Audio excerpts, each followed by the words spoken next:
오늘 십자가를 지신 하나님의 아들이라는 제목인데요. 제가 설교를 준비하면서 십자가를 지신 하나님의 아들, 또 다른 제목을 좀 말하자면 예수님의 사랑의 깊이와 넓이, 그렇게도 정할 수 있겠다 생각이 됩니다. 오늘 설교를 통해서 예수님의 사랑의 그 깊이와 넓이를 한번 생각해보는 이 시간이 되면 좋겠습니다. 저는 모태신앙으로 교회를 다니면서 예수님의 십자가에 대한 설교를 어릴 때부터 많이 들었습니다. 수련회와 성경학교의 주된 단골 메뉴가 예수님의 십자가였습니다. 예수님께서 나의 죄를 대신해서 십자가에서 죽으셨다. 교회를 다니면서 수없이 들었던 그런 말씀이었지만 저는 그 말씀의 의미를 모른 채 교회를 다녔습니다. 머리로는 알 듯 말 듯 했지만 하도 많이 들었으니, 하지만 그것 때문에 감사하다거나 기쁘다거나 그런 것은 없이 그냥 교회를 다닌 겁니다. 지식적으로는 이제 누가 물어보면 대답은 하겠지만 그게 나에게 기쁨이 되고 감격이 되고 그러지는 못한 채 저는 교회를 모태신앙으로 다니게 되었습니다. 그러면서 생각을 해봤죠. 도대체 왜 예수님은 십자가를 져야 했을까? 왜 하나님은 그분의 아들을 이 세상으로 보내셨을까? 십자가가 아니고서는 우리를 구원하실 방법이 없단 말인가? 하나님은 전능하신 분인데 왜 그런 방법을 사용해야만 했을까?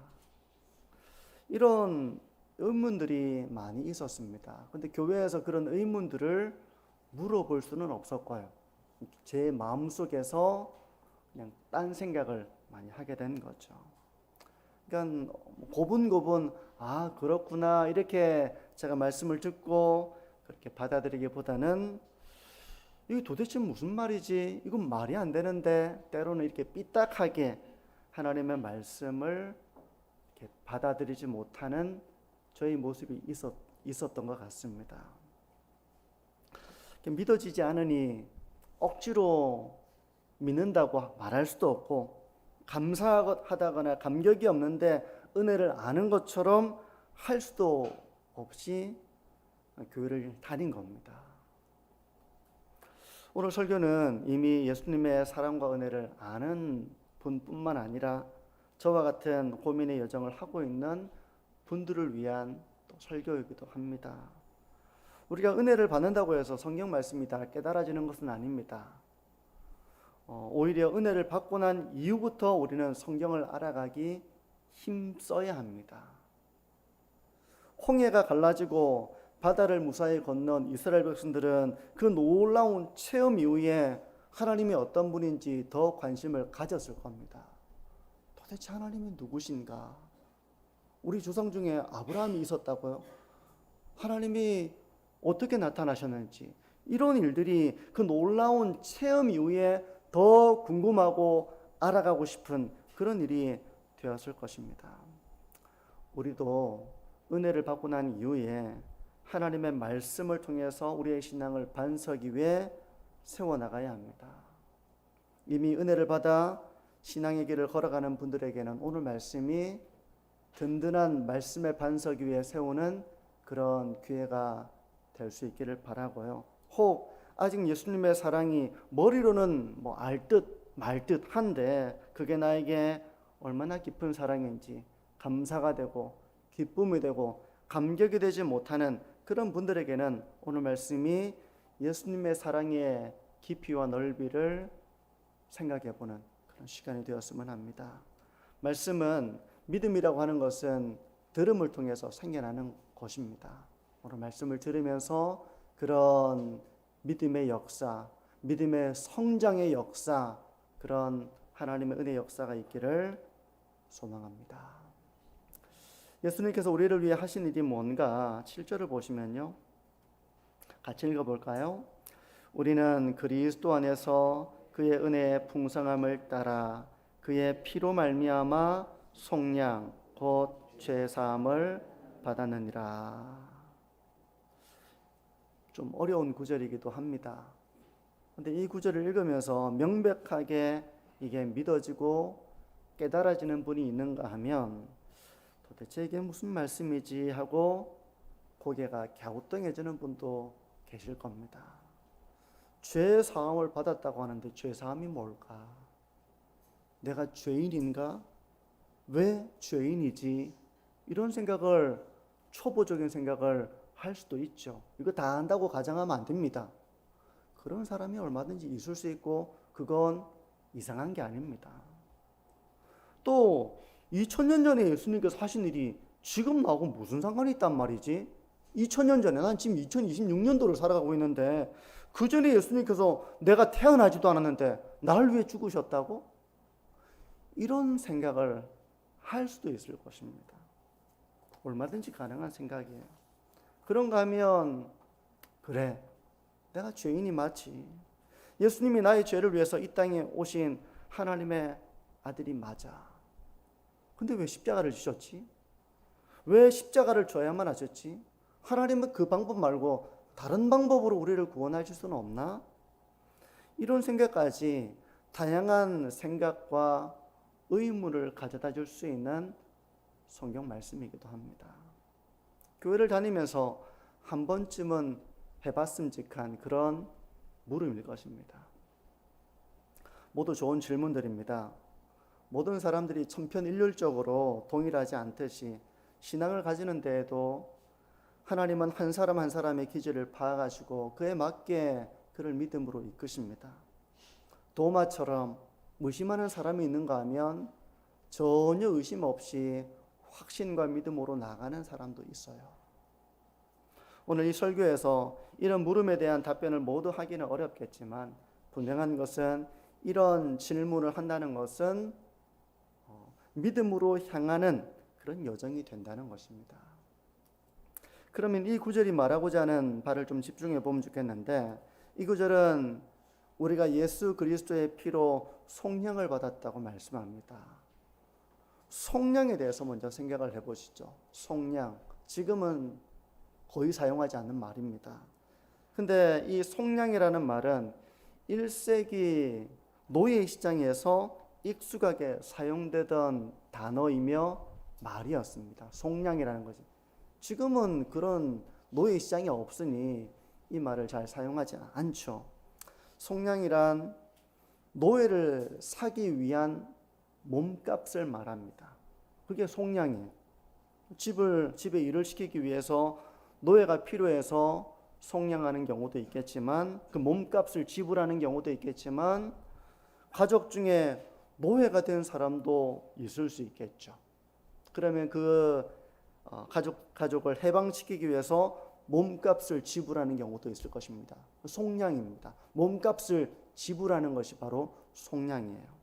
또 노예에서 자유인이 된 이후에 자기와 함께 노예 생활을 했던 절친과 같은 그런 지인을 해방시키기 위해서 몸값을 지불하는 경우도 있었을 것입니다.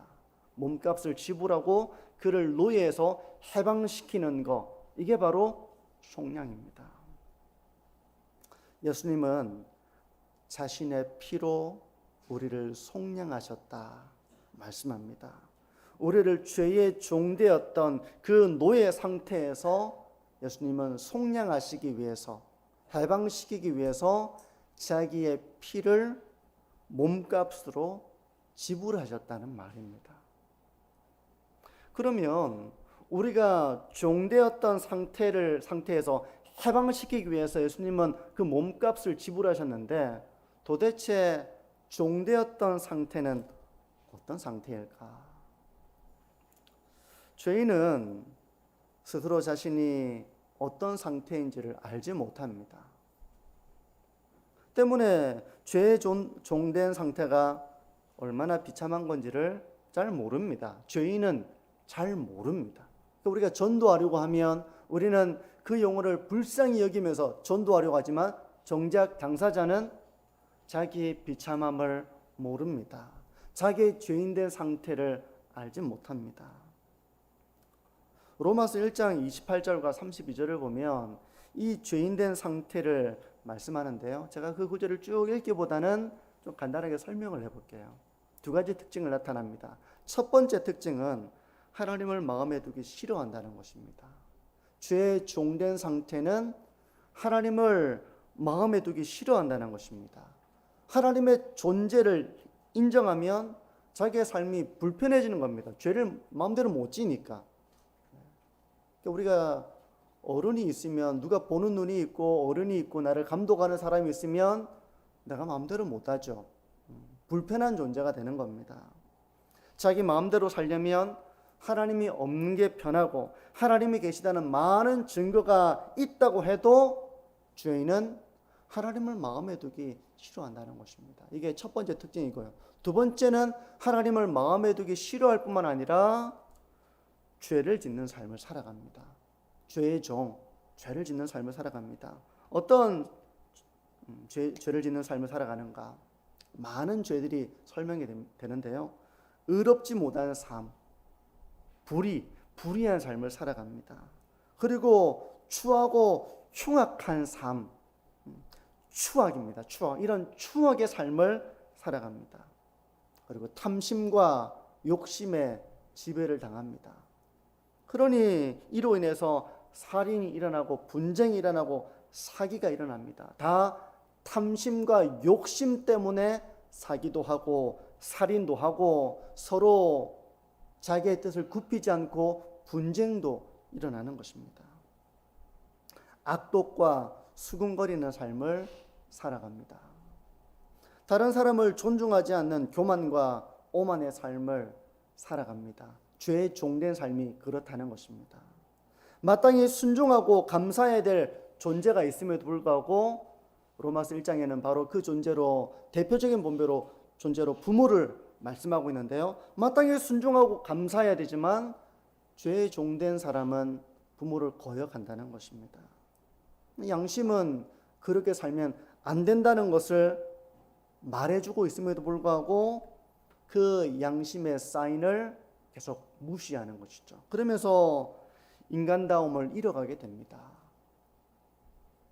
양심은 그렇게 살면 안 된다라고 말하고 있지만 자기와 같이 살아가는 사람들을 옳다고 두둔합니다.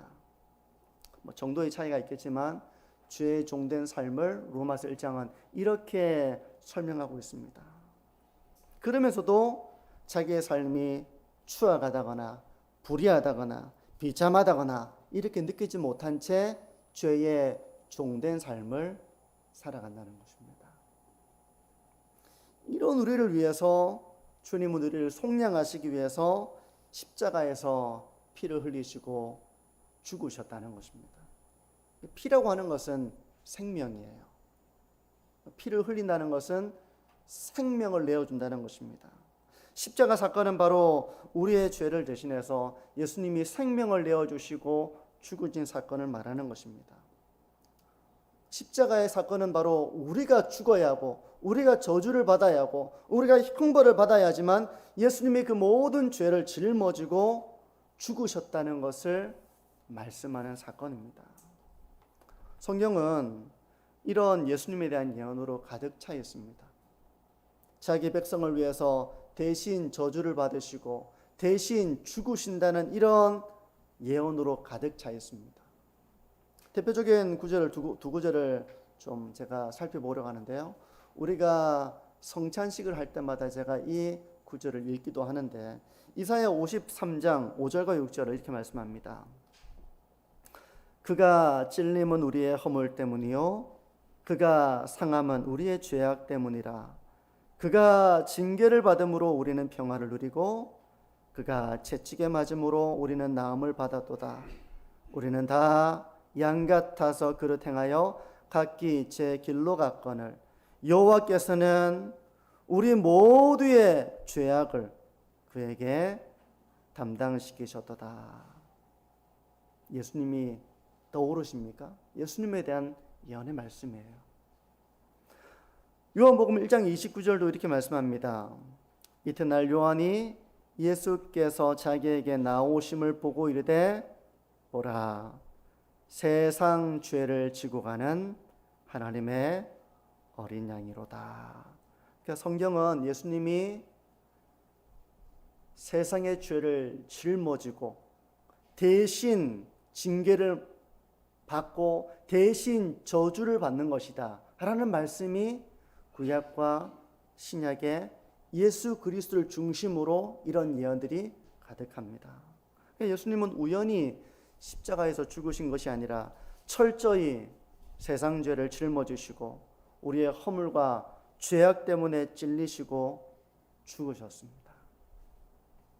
아무도 그 사실을 알지 못할 때, 그래서 아무도 감사하지 않을 때 예수님이 묵묵히 십자가를 향해 걸어가셔서 그곳에서 피를 흘리시고 우리가 받아야 될 그 죄의 삭신, 형벌과 저주를 받으셨다는 것입니다. 이걸 우리가 생각하면 놀라운 은혜이며 사랑이라는 것을 알게 됩니다. 그래서 사도는 이 그리스도의 사랑을 알고 깨닫기를 기도했습니다. 에베소서 3장 18절과 19절은 이렇게 말씀합니다. 능히 모든 성도와 함께 지식이 넘치는 그리스도의 사랑을 알고 그 너비와 길이와 높이와 깊이가 어떠함을 깨달아 하나님의 모든 충만하신 것으로 너희에게 충만하게 하시기를 구하노라.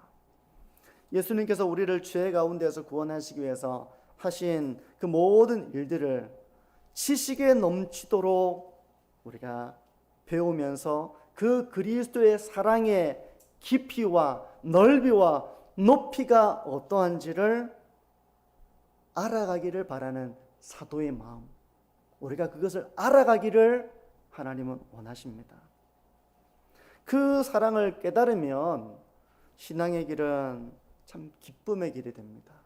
신앙의 길은 의무의 길이 아니라 자원하는 마음으로 기꺼이 걸어가는 그런 순종의 길이, 은혜의 길이 되는 것입니다. 이따금씩 부모를 극진히 아끼고 사랑하고 섬기는 자녀들을 봅니다. 보통 다른 가정사들은 잘 모르지만 어떤 경우에 이렇게 보이는 경우가 있잖아요. 부모를 참 극진하게 아끼고 섬겨요. 그 효심이 과연 어디에서 나올까? 도대체 어떻게 저렇게 부모를 사랑하고 아낄까? 도덕책에서 배워서 그렇게 할까요? 부모를 사랑하고 공경해야 된다, 효도해야 된다, 도덕책에서 배워서 그렇게 하는 걸까요? 그건 아닐 겁니다. 다른 사람들로부터 손가락질 받지 않으려고, 저 사람 정말 효심이 가득하구나, 그런 인정을 받으려고 그렇게 하는 걸까요? 그런 경우가 있을지도 모르겠습니다. 하지만 정말 부모를 극진하게 아끼고 사랑하고 섬기는 그런 자녀들은 다른 이유가 없습니다. 그 이유는 한 가지입니다. 그 부모의 사랑이 얼마나 높고 깊고 넓은지를 알게 되면 그때부터는 부모를 사랑하게 됩니다. 부모를 아끼게 됩니다. 그걸 깨닫지 못할 때는 별로 감사한 것도 없고 별로 늘 당연하게 여기고 했지만 그걸 알게 될 때 말할 수 없는 그런 사랑을 알게 되는 것이죠. 저는 제가 아버지지만 두 아들의 아빠지만 이따금씩 어머니의 생각이 날 때가 있습니다. 자식을 위해서 헌신하고 희생하던 그 모습이 어릴 때는 몰랐거든요. 어릴 때 몰랐는데 어느 정도 시간이 지나서 커가다 보니 그걸 알게 되었습니다. 지금도 생각이 나요. 어머니의 사랑이 참 깊은 것이었구나. 참 보고 싶다. 저희 어머니는 이미 제가 20대 때 이렇게 돌아가셨기 때문에 오래전에 한 20년 정도 더 넘은 것 같아요. 참 보고 싶다, 그립다, 이런 생각을 더러더러 합니다. 왜 그 생각을 합니까? 그 사랑의 깊이와 넓이를 생각하면 너무 보고 싶은 거죠. 그리운 거죠. 성도 여러분, 우리를 위해서 예수님께서 행하신 일들을 알아가야 합니다. 그냥 성경을 읽지 말고 죄의 종되었던 우리를 위해서 예수님께서 행하신 그 모든 일들을 우리가 배워나가고 생각하면서 그 사랑의 깊이와 넓이와 높이가 어떠한지를 우리가 깨달아가야 합니다. 그리고 그 모든 절정에서 우리를 대신해서 저주를 받으시고 대신 피를 흘려 생명을 주시고 우리를 구원하시기 위해서 친히 고난과 죽음의 길을 걸어가신 그 예수님을 우리는 묵상해야 합니다. 성자 하나님이신 예수님께서 그 일을 위해서 하늘의 보좌를 버리셨습니다. 낮고 낮은 이 세상으로 오셔서 사람이 되셨습니다. 사람이 겪어야 할 모든 연약함을 친히 겪으셨습니다. 예수님은 우리의 연약함을 아십니다.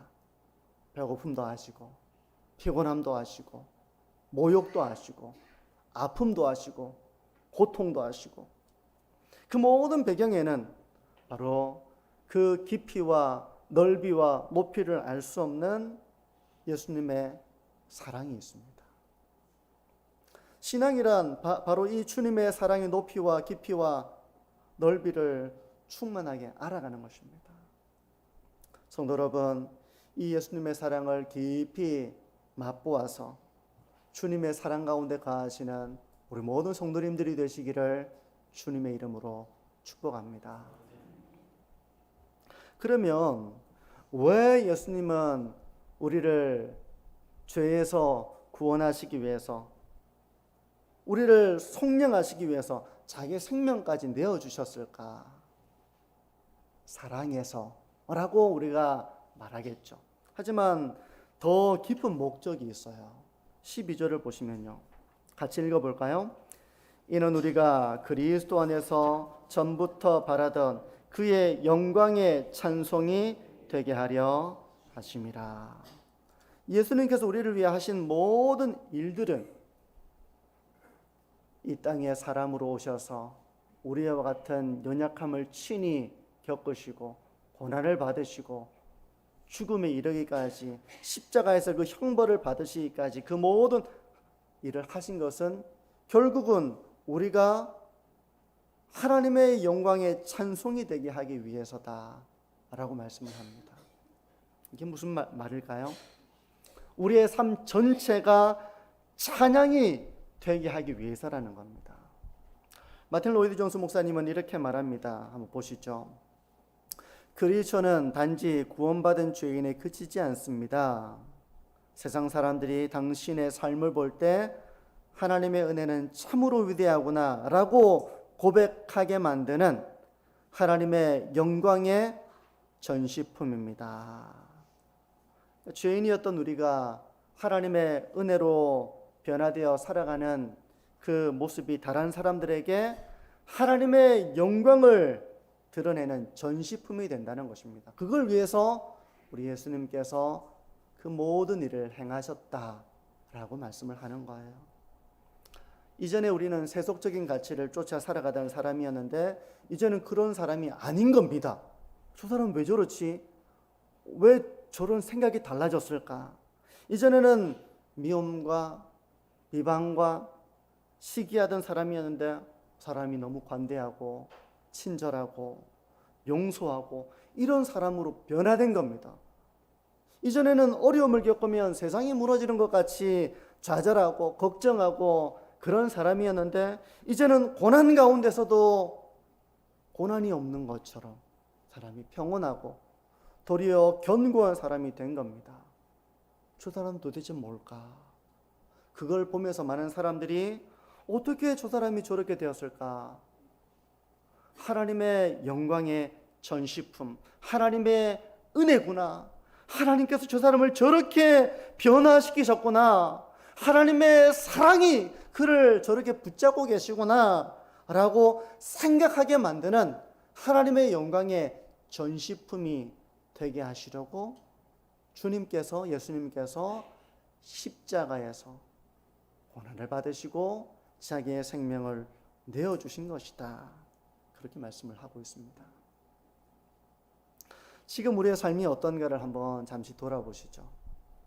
하나님의 영광이 되는, 하나님의 영광에 찬송이 되는 그런 삶을 내가 살아가고 있어서 나를 바라보는 가족도 있고요, 교회 성도들도 있고, 세상에 나가면 우리가 지나치는 많은 사람들에게서 우리가 하나님의 영광의 전시품이 되는 삶을 우리가 살아가고 있는가, 어떤가? 예수님은 우리가 그런 삶을 살도록 십자가에서 자기 생명을 주신 것이다, 그렇게 말씀을 하고 있습니다. 성도 여러분, 예수님의 사랑의 깊이를 아는 사람은 그런 하나님의 영광을 드러내는 전시품의 삶을 살아가게 될 것입니다. 예수님의 사랑의 깊이와 넓이와 높이를 아는 사람이 되어서 하나님의 영광의 전시품으로서 그 영광을 드러내는 삶의 길을 걸어가시는 저와 우리 모든 성도님들이 되시기를 축복합니다. 제 말씀을 정리합니다. 우리 성도님들 동물 좋아하시나요? 동물? 저는 오늘날 저희 집 마당에 고양이가 한 마리 들어와서 살게 되었습니다. 지금은 그 고양이 집 떠났어요. 그래서 저희는 이제 탕냥이라고 부릅니다. 집을 떠난 고양이. 예전에는 제가 고양이를 별로 좋아하지 않았습니다. 예전에 못 살고 어려울 때 부엌이 밖에 있었잖아요. 근데 부엌에 있는데 막 창문도 깨지고 이런데도 그때는 창문을 끼워 넣을 만한 그런 경제적인 여력도 안 되고 그렇게 살았잖아요. 그러다 보니까 그때는 고양이가 이 폴짝 뛰어가지고 위에 그때 유리 이런 게 있었거든요. 나무 문에다가 위에 유리 달려 있는 게 빛이 들어오게 하는, 그 안에는 백열구이게 막 백열등 켜고 그런 집이었는데, 어릴 때 그 고양이가 그 창문이 깨졌는데도 그 창문을 갈면 되는데 그때는 형편이 어려우니까 그냥 살잖아요. 근데 고양이가 거기를 폴짝 뛰어가지고 들어와서 온 부엌을 완전 난장판을 만들고 가는 겁니다. 그게 고양이가 미웠어요. 그래서 고양이를 뭐라 불렀는가 하면 길고양이들을 다 도둑고양이라고 불렀습니다. 집에 와서 음식을 훔쳐가고 그런 고양이로 이제 생각을 했기 때문에 고양이를 별로 좋아하지를 않았습니다. 아마 우리 여기 계시는 어른들도 고양이 안 좋아하시는 분 계실 겁니다. 근데 오늘 고양이가 마당에 들어와서 참 도와달라는 그 애절한 눈빛을 보고 불쌍히 여기는 마음을 가지고 밥을 주고 물을 주기 시작했는데, 그러면서 동물들이 참 사랑스럽고 귀엽게 변하더라고요. 제가 언젠가 영상을 하나 봤는데 그 영상에 이제 동물이 나오는 영상이었습니다. 사람들은 보통 예쁜 동물을 입양한다고 말하잖아요. 집에 데려와서 잘 키우는데 어떤 동물을 데려오는가 하면 가장 예쁘고 가장 귀엽고 건강하고 이런 강아지나 이렇게 데려와서 키우잖아요.